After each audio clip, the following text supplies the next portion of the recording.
pagmamahal at saya. Namamasko po ninong ninang sa araw na ito ng Pasko.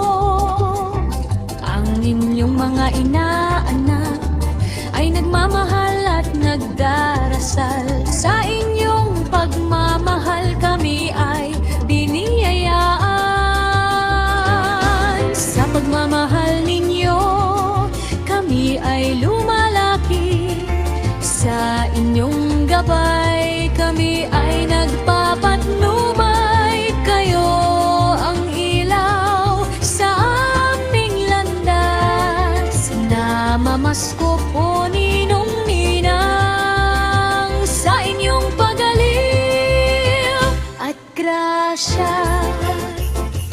Ang Pasko ay panahon ng pag-ibig at pagkakaisa. Kaya kami ay nagpapasalamat sa inyong